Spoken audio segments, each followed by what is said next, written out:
Welcome to the Catalyst Podcast, brought to you by Chestnut Health Systems. I'm your host, Charles Epstein. Joining me today is Dr. Timothy McBride, the Bernard Becker Professor of Public Health at Washington University in St. Louis and a leading health economist. Dr. McBride joined us earlier this year to discuss common misconceptions about healthcare economics. We discussed everything from the Affordable Care Act to Medicaid, and he gave us a sneak preview of the looming changes to Medicaid thanks to the so-called One Big Beautiful Bill. Some of those changes, which will go into effect on January 1, 2027, the topic of today's conversation. Tim, welcome. Yeah, well, thanks for inviting me back. I really enjoyed the last conversation we had. Oh, same. You are one of a handful of academics I know I speak to, have had on various podcasts of mine. I know this is your vacation season, so thanks so much. The students are about ready to come back, so you caught me at the right time.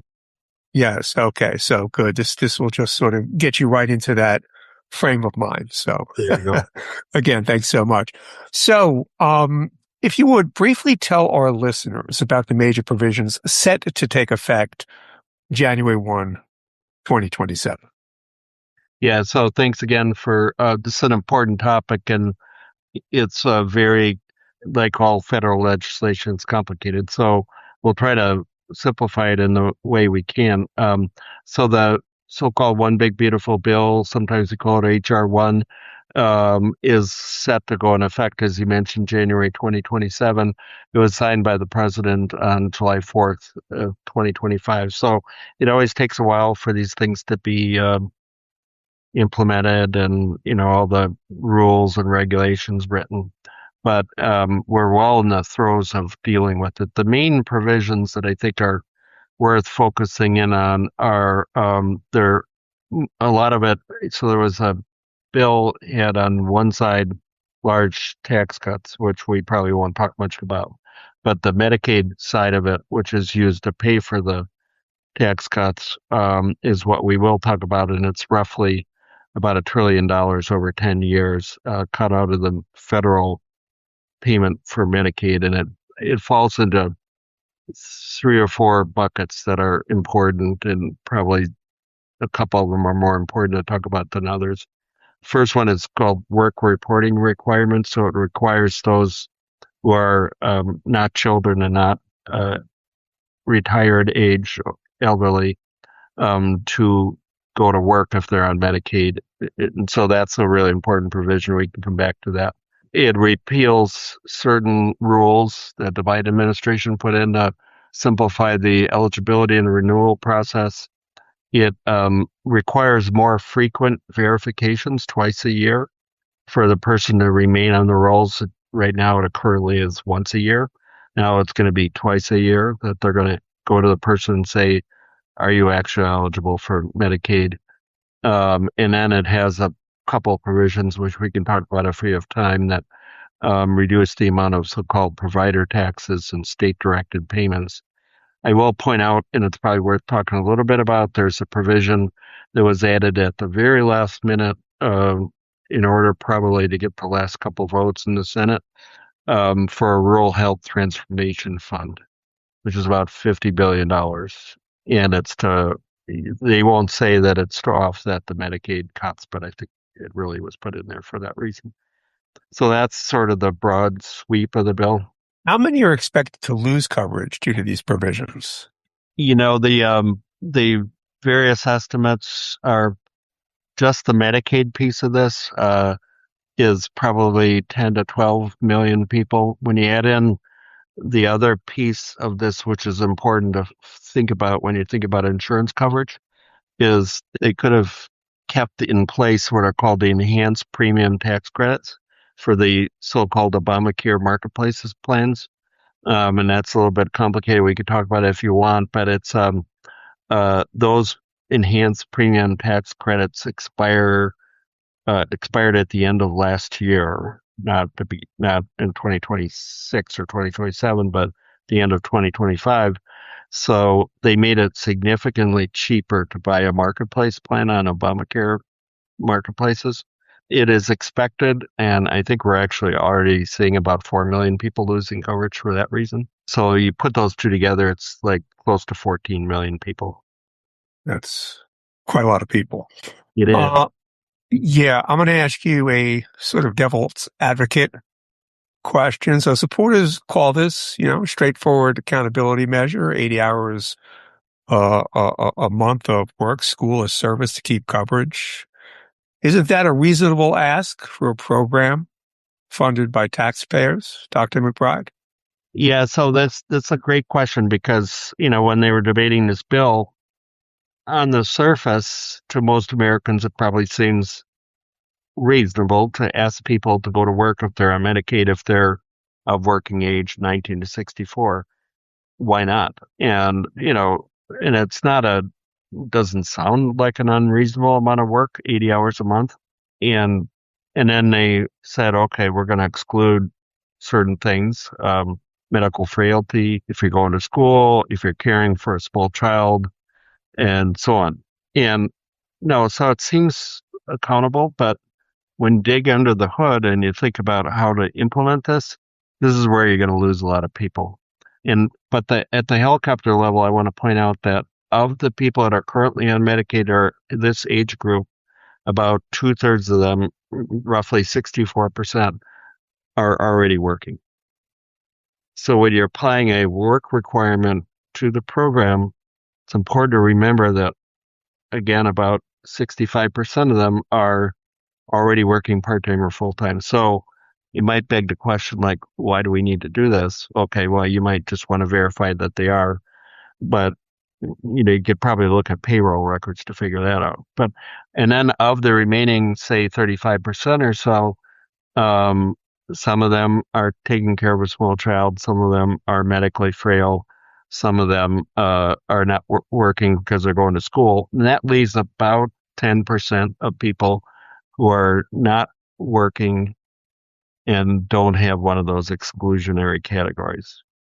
So a lot of this is being done for that 10% in a sense, because they don't have, at least on the surface, any reason why they're not working. And the other thing, just to sort of probably tee up what we'll talk about in a few minutes, is having said, oh, you got to work, that's a lot simpler than actually verifying that they are working or not working. That's where we feel that we're going to lose millions of people.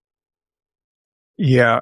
By the way, I do want to get in a moment to the carve outs Yeah. question. Yeah. So it seems as though it is by design, I mean, for lack of a better word, punitive, or at Yeah. least adding an administrative hurdle. If you have to check in twice a year as opposed to once a year, it's just going to make it harder. People just are going to overlook that. And just by virtue of overlooking that, because they are working, because they're busy, they may be denied this coverage. Yeah, and I used to chair the oversight committee for Missouri, so I saw this play out, and you still see it play out because I track these numbers all the time.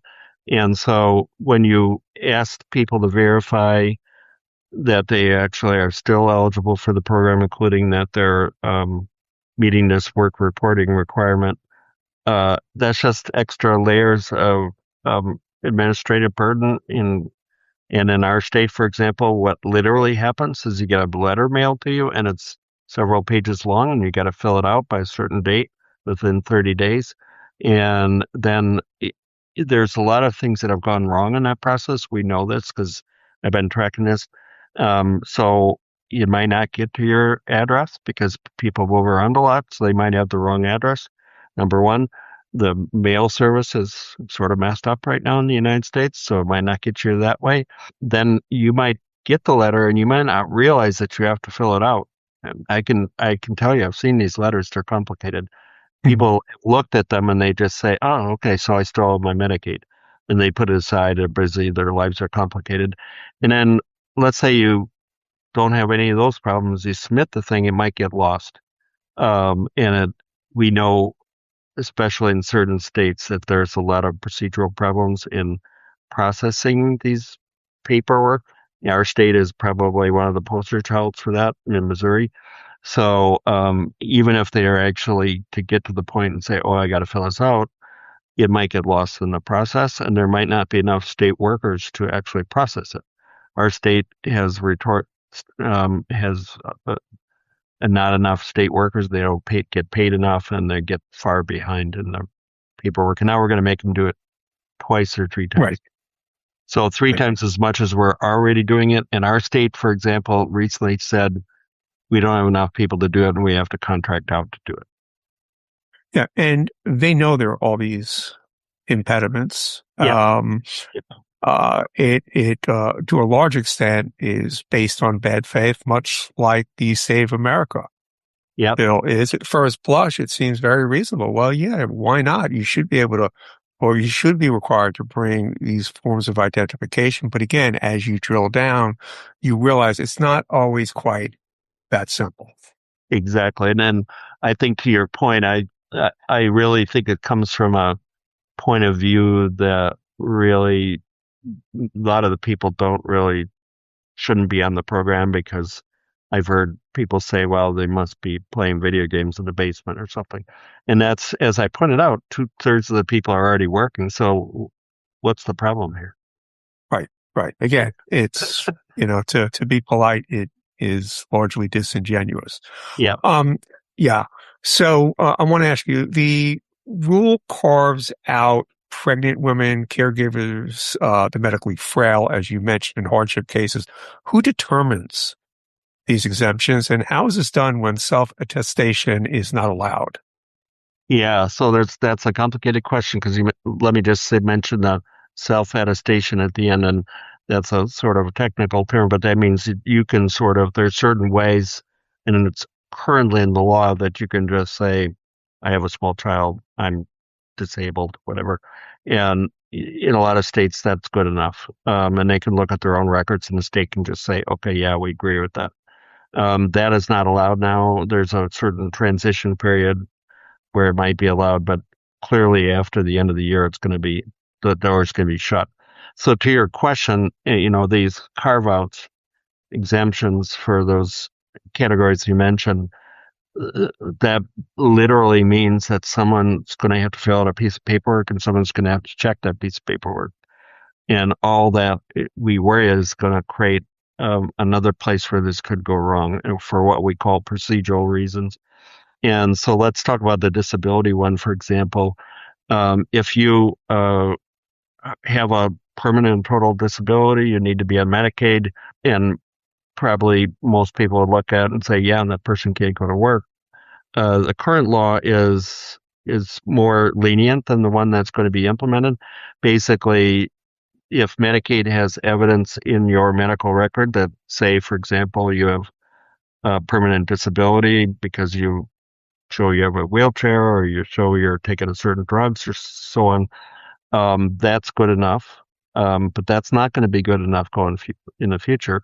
They added an extra layer that you got to go to a doctor and get a note and say, not only does this person have this medical condition, but they can't go to work because of it. Now that layer is new, and it literally means that these Medicaid recipients have to go find a doctor to get the note signed off. We're really worried about that it might add several months to the process of getting the person staying on the plan. And would they need that note a couple of times a year, or is that just a one-off and it gives you a blanket coverage? I don't want to equivocate on my answer, but I will tell you that one thing we always say about Medicaid is there's 50 different states, 51 if you count DC. So how this gets implemented, it'll probably look very different in every state. So we expect it's going to look pretty different in, say, California, in Illinois, than it'll look in Alabama and, Texas. So I think some states are going to be more stringent about that. Some are going to be less stringent so to your question, like if you go through that hoop once, some states will go, okay, that's good enough. We have it in your record.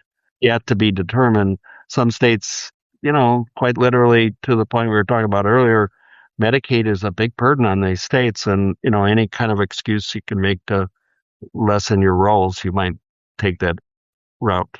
That's the fear. Yeah, you actually anticipated a question. I want to ask you what the administrative burdens will be pushed down to providers by state Medicaid agencies related to verification.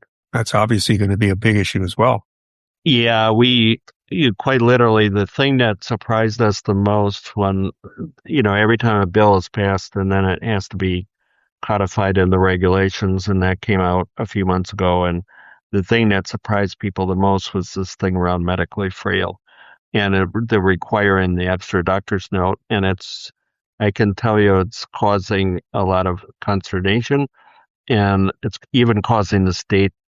They're not going to say it too loudly, but they're really kind of worried about this because they actually have to put in place a process for people to actually find doctors to be able to do this.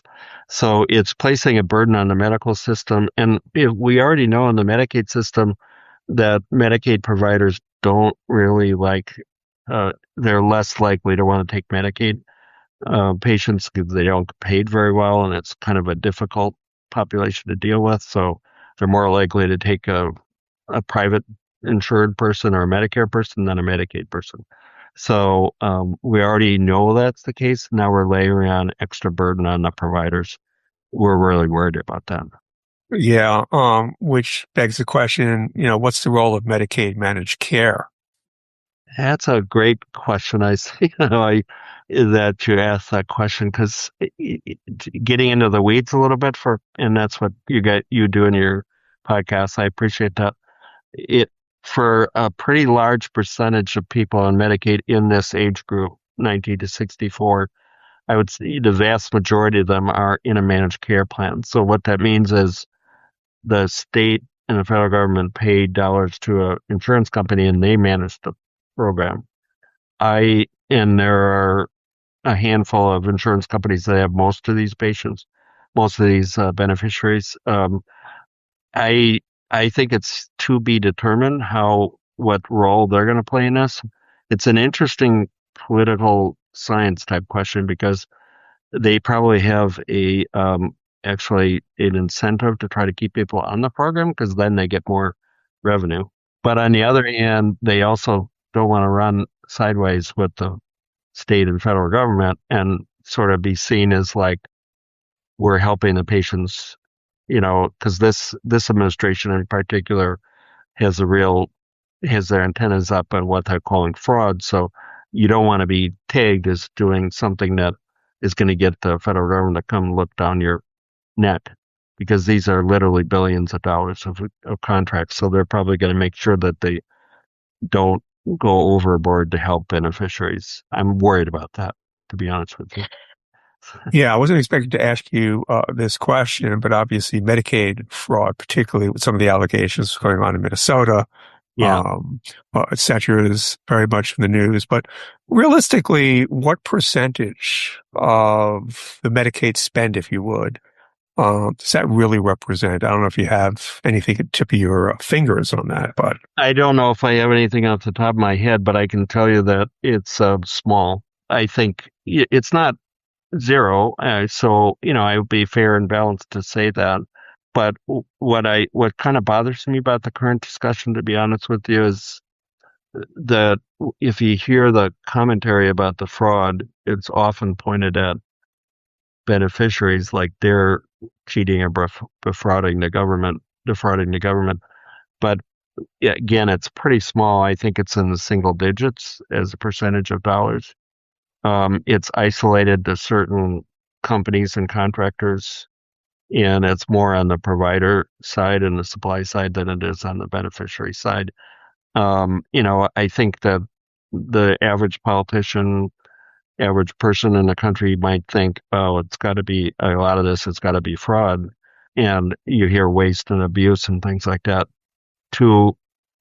The reality is, when you talk about fraud, that's a kind of a legal concept that somebody's violating a rule or law or procedure. You can call something waste or excess spending without it being fraudulent. So there, I would think many people would look at the Medicaid program and say we spend too much here, or we spend too much there, but that's not fraud. It just might be inefficient. if that makes sense. Right. I think that was kind of one of the interesting things that came out of the whole Doge project. It's not to say there isn't waste and Yeah. abuse in government at all levels, but not as much as people tend to think. Yeah. And it's very easy to caricature these things by focusing on these rather dramatic, easy to understand stories. But as you said, even these so-called easy to understand, easy to dramatize, emotionally charged stories, they're also sort of fraught with deception because, as you said, it's not the beneficiaries who are actually doing the fraud, it's the providers who are taking advantage of the beneficiaries where the fraud is being committed. I think that's right because there's incentives. We know this from a lot of research that there's incentives across our whole healthcare system. By, as we talked about last time, we have the most expensive healthcare system in the world by far, several percentage points above anybody else. And why is that? Because we spend a lot more dollars to do the same things that others do a lot cheaper. And what does that mean? It means that, if we could do it a cheap way, we don't. We do it a more expensive way. If we could do one test, we don't. We do two or three tests. And is that fraud? I don't think that's really fraud. Is it kind of excess spending? Yeah, probably. A lot of medical providers will say, well, you didn't really need to do that. You didn't need to use that machine that's really expensive, or you didn't need to go to that provider, who's more expensive. But that's not really fraud. So in my mind, I'd like people to sort of separate those out, like what we think might be sort of excess spending or wasteful spending. But, I will say to you that you could quite as easily point to Medicare or private spending and you'd find the same kind of excessive spending where we Yeah, all go like, really, did you need that test? Did you really need right, that MRI? Did you really need, right, so, right. and to point a finger at the Medicaid people only and say, you shouldn't have gotten that when these are our most chronically ill people. And it's worth pointing it out. Most of the people that are on Medicaid by far are the most chronically ill people in the country. And then, it seems to be like, let's be honest about this and say that there's excess spending across the whole healthcare system. Yeah, I want to get back to that point in a moment. It seems to me that there's sort of a hierarchy or a continuum. There's inefficiency, there's abuse, and then there's fraud. Yeah, exactly. I agree with that. Yeah. And when I was chair of the oversight committee, and some of these issues would go up. I mean, I would say, oh yeah, absolutely. If you can identify a person who's on the program, shouldn't be on the program, literally not eligible for the program, or, is kind of double dipping or whatever the reason is, or a provider that's, double charging or something like that. Yeah, go after that person. That's fraud. They're literally Right. violating the law. But if you want to say, why does a person who's got permanent disabilities cost $15,000 to $20,000 a year? Is that fraud? I don't think so. It's just that they're really chronically ill and expensive. Mm, yeah. One of the things we might have talked about last time is that when you look at the Medicaid dollars, this is the most important thing that I think people need to understand. About 75% of the population on Medicaid is children and parents. But over 50% of the spending is for the elderly and disabled. So the children and their parents are very cheap, but we often spend most of our time thinking and pointing a finger at them when most of the dollars are in people with permanent and total disabilities, or people in nursing homes, or people who are both poor because they're on Medicare, but their income is so low they can't pay their out of pocket. I want to come back to the question I asked you about the carve-outs, or Yeah. carve-outs again, pregnant women, caregivers, the medically frail hardship cases. Are there any carve-outs that are not being given that you think ought to be given, and that's going to create even more gaps? I'll be fair about this, and I will say that when the rule and regulation that came out they were pretty faithful in the CMS, as it's called, Center for Medicare and Medicaid Services, in implementing the bill as written. In a lot of ways, I think they kind of did pretty well. I think in, say, for example, people going to school and how you count the number of hours that a person goes to school that meets the rule and so on. So I think, to get directly to your question, I think the one category other than the medically frail, which we already talked about, where I think we're going to lose hundreds of thousands of people just because of that that bar is so high to get over. And I think you're going to hear a lot of stories about that over time.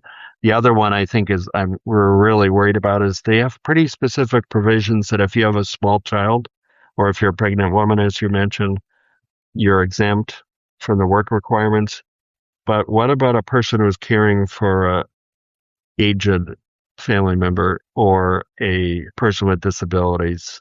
And right now, a lot of the Medicaid programs allow people to be those caregivers.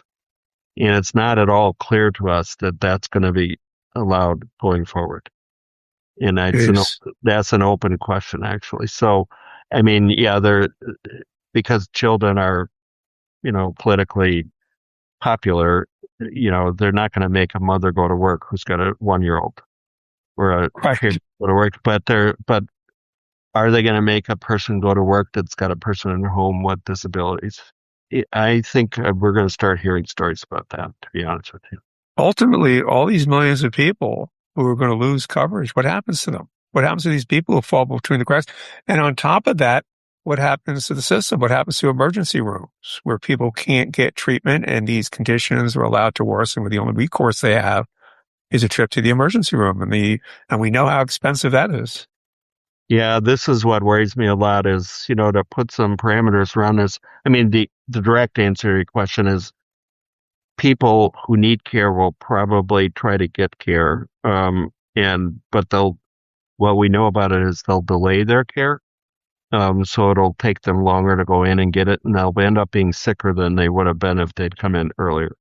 Secondly, if they get their care, it's going to be uncompensated, so which means that they're going to have to pay out of pocket, which a lot of times they don't have the money because, after all, these are people on Medicaid, so most of them are below the poverty line or below 150% of the poverty line or so. So that, it's not a lot of money. And so it's very quick, you'll very quickly rack up a bill of thousands of dollars if you go in. So that means that it's medical debt. And the hospitals and the doctors are just going to have to write it off as medical debt. And more people will go bankrupt. We know this. And the hospitals and other providers are going to have a lot more uncompensated care, as we call it. And what we really worry about is, I don't worry about the really big systems because they probably have the slack to be able to cover this for a while. I worry about small rural hospitals, the safety net providers. They really don't have the margin to be able to cover this uncompensated care. So I think we're going to see more rural hospitals close, more safety net providers, which are like federally qualified health centers and those kind of things. We basically, one way to put this is, think about this. When the Affordable Care Act started, we had about 50 million uninsured. We're now at about 25 million uninsured, so we've chopped that down by about 15 million or so. We've chopped it in half, 25 million. If the estimates are correct, we're going to undo about 2/3 of that. So we're going to layer back on probably another 60 to 70% to the uninsured number of the people that we already took off. So we're going to reverse engineer what we already did, which is all going to fall on the backs of the healthcare providers that care for those people, and the people will more likely go without healthcare, get sicker, and go broke. Obviously, come January 1st, these provisions go into effect, so people are going to lose their coverage, many of them automatically, immediately. Just projecting outward, when do you think we'll reach a point of there being some sort of critical mass where this reaches a point of being a crisis where our political classes are going to have to revisit this? Any sense of that?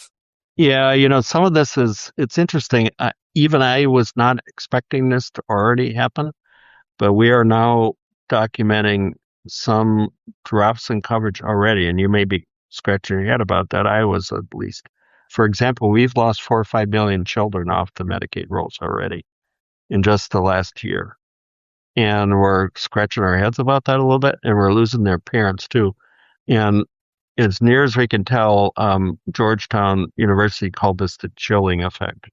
And what they mean is like two main reasons for that. The procedural problems that we talked about earlier, they also could be that people think that the provisions have already gone into effect and they said, well, I know I'm not going to be eligible, so I'm not going to fill out the paperwork.